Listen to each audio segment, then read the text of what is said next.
Why, hello there, I'm Professor Joel, and welcome to another episode of Planet Scooby Reviews. Today we are covering the Diabolical Disc Demon, which originally aired on November 18th, 1978 as part of the Scooby's All-Stars, and was later repackaged as episode 11 of the Scooby-Doo Show Season 2, which was once again repackaged once more as the third season of Scooby-Doo Where Are You? This episode sees the gang visiting Decade Records recording studio to watch their pal Jimmy Lewis perform his latest hit song. However, the building is haunted by a phantom that looks to be a cross between Gene Simmons and Ace Frehley of Kiss. Kiss, of course, released a made-for-TV movie called Kiss Meets the Phantom of the Park the same year on October 28th, which was produced by Hanna Barbera and features a ton of sound effects from Scooby-Doo, the Flintstones, the Jetsons. So there's kind of some sort of parallels between this episode and that movie, although that's where the similarities kind of end. So I don't know if that TV movie influenced this episode, but I certainly know Kiss did. And I imagine the Phantom of the Opera and the Phantom of Paradise also influenced this episode. Phantom of the Opera particularly because there's a phantom in this episode, and Phantom of Paradise because there's a kind of glammy phantom modern retelling of Phantom of the Opera because Phantom of Paradise takes place in a recording studio for a large sum of it. Anyway, being a huge Kiss fan, this was an episode I was super excited to review, but is it any good? Let's find out.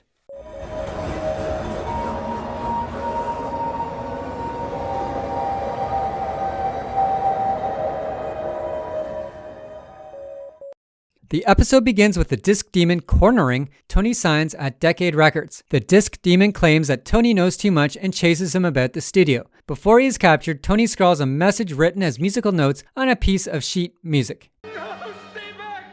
You know too much, Tony Simmons, and you will not get away from me. There's no place to hide. You won't get away from me.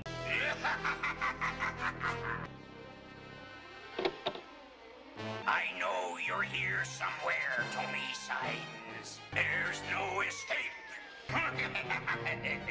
Meanwhile, the gang are driving to the studio in the Mystery Machine to see their pal Jimmy Lewis. In the back, Scooby dances to Jimmy's funky beats, which are playing on the radio. Arriving at Decade Records, the gang are greeted by a surly security guard named Joe. The security guard is about to turn the gang away, but Jimmy shows up just in time to invite them in. Like that Jimmy Lewis sure sings a mean song.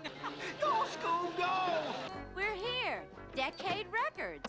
I hope we're not too late for the recording session. Who are you, and what do you want?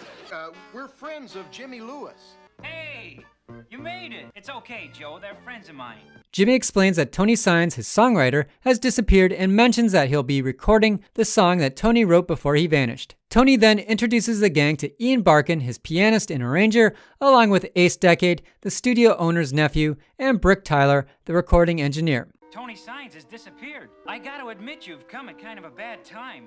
The songwriter disappeared? He left this new song behind that we'll record tonight. Kids, I'd like you to meet Ian Barkin, my pianist and arranger. Pleased to meet you. The handwriting is shaky. It's not like Tony at all. I'd like you to meet Ace Decade. He's the Mr. Decade's nephew. Hi, kids.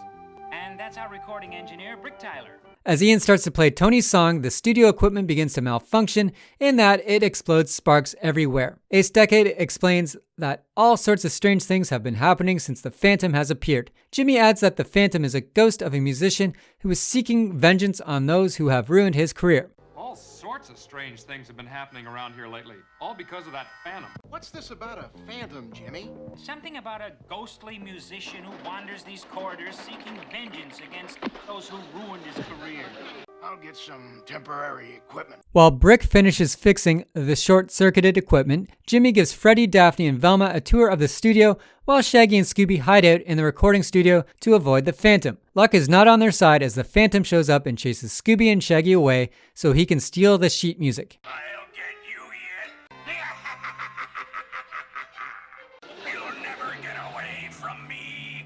In the shipping room, Jimmy notices that the Phantom has struck again as 4 stacks of albums are missing from the next day's delivery. Shaggy and Scooby appear to announce that they also ran into the Disc Demon, which gets everyone a little concerned. The gang head back to the recording room and Brick and Ian are about to give up on recording upon hearing about the stolen sheet music. Jimmy saves the day by explaining that he has copies of the sheet music in his dressing room. So Scooby and Shaggy head over to fetch it for them. So this Phantom got away with the music? I've got another copy in my dressing room. And I'll still need some more equipment. I'll be right back. Once again, the Phantom appears and attempts to steal Ace's sheet music. This time, Scooby and Shaggy are able to evade the Phantom and run back safely amongst the rest of the gang and Jimmy in the recording studio. So, we meet again. Give me the music.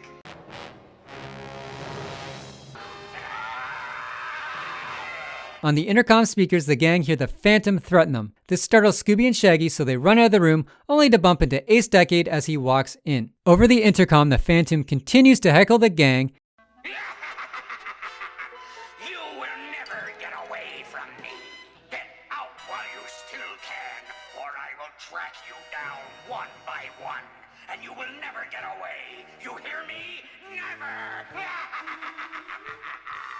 So Ace tells the gang that all the offices have intercom controls and the gang split up to find the Phantom. Instead of heading into one of the offices, Scooby and Shaggy head to the cafeteria. In Ace's office, Freddie, Daphne, Jimmy, Ace, and Velma find a tape recorder playing the Phantom's voice over the intercom. Ace is perplexed as he always keeps his office locked. In the cafeteria, Scooby and Shaggy run into a shadowy figure in the storage closet. Running away, they trap the mysterious figure in the closet. From there, Scooby and Shaggy try to find the rest of the gang to tell them that they caught the Phantom. Unfortunately, they run into Joe, the security guard, who tosses them out into the alley. While trying to get back into the studio through an open window, Scooby and Shaggy accidentally knock over a garbage can that is full of hundreds of Jimmy Lewis albums. Back inside, Daphne is sitting at the piano and is playing Tony's latest song. Scooby and Shaggy do make their way back inside through an air vent and inform the gang of the tossed vinyl records they found. As Shaggy is explaining all of this, the Phantom sneaks in and tries to steal the sheet music once more. It's mine now, and you'll never get it back. His attempts to steal the sheet music fail, and the Phantom ends up trapped underneath a pile of toppled record reels. Removing the mask, it turns out to be Ace Decade, the studio owner's nephew. Now to see who this Phantom really is. Ace Decade? The albums in the garbage were so he could sneak records out and sell them for his own personal profit. Velma also reveals that the sheet music spells out Ace Decade in musical notes. The Phantom was just a cover for his smuggling operation so that people would stay away. He was stealing records from his uncle's studio and selling them for his own personal profit. Tony Signs found out what Ace was doing and left this clue. The notes in the first 3 bars spell out Ace Decade. The Phantom was just a cover for his underhanded operations to keep people away. Wondering as to where Tony could be, Scooby and Shaggy lead the gang to the storage closet where Tony is locked up. Tony had scared them earlier as he thought the pair of them were the Phantom. I'm sorry I scared you, but I thought you were the Phantom. With another mystery solved, the gang head off on their next adventure. I give this episode a 7.5 out of 10. I was kind of thinking 7, but I bumped it up just because I watched this 5 or 6 times and you start to enjoy it a little more. But after the awesome creepy creature of Vulture's Claw and the cat creature episode, this episode was it just kind of fell flat for me. And I'll explain why. I did like the design of the villain. I liked how he looked like a member of KISS, as I explained in my intro. But the backstory behind him was just boring. They're just like, yeah, he's a Phantom getting revenge. And that's all they say. And like the lore of rock and roll is so rich with history. I thought they could have got a little more creative with that aspect. Also, there's no mega mystery here. With Vulture's Claw, we had all these side characters. And in this episode, we have a bunch of side characters. But in this episode, they're not that memorable. We have Ace, we have Joe, we have Tony Signs, we have Ian, we have Brick, security guards and engineers and pianists and all that. But I can't tell one from the next. I've watched this episode 6 times, and if you asked me who was who, I couldn't really tell you. Whereas creepy creature of Vulture's Claw, I could tell you who was who. And because they gave him personality. And there's no personality to these characters. So again, I think it falls flat there.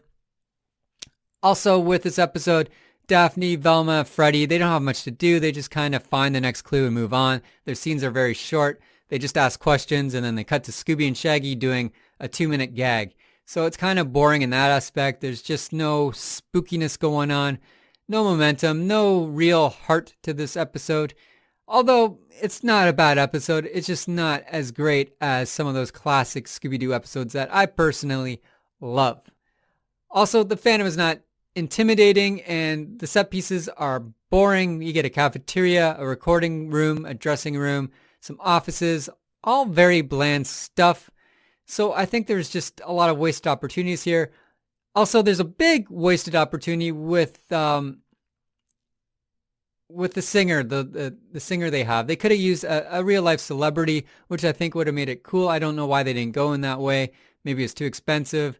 Or they could have just had a celebrity voice him instead. That would have been cool. Not that the celebrity who voiced the character in this episode was bad, but again, it's just not that memorable. He's not a memorable character in the lore of Scooby-Doo for me.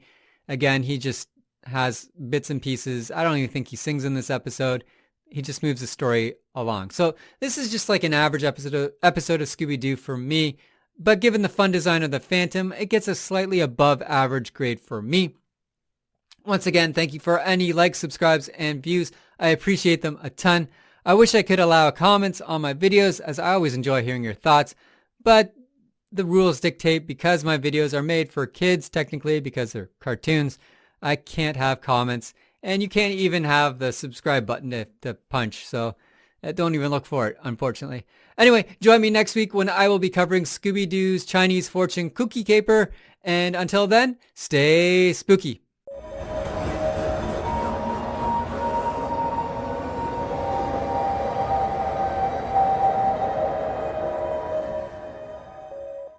No, stay back! You know too much Tony signs, and you will not get away from me. There's no place to hide. You won't get away from me.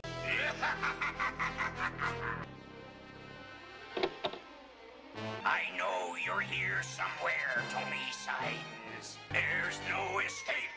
I'll get you yet. You'll never get away from me. And I'll still need some more equipment. I'll be right back. So, we meet again. Give me the music. You will never get away from me. Get out while you still can, or I will track you down one by one, and you will never get away. You hear me? Never!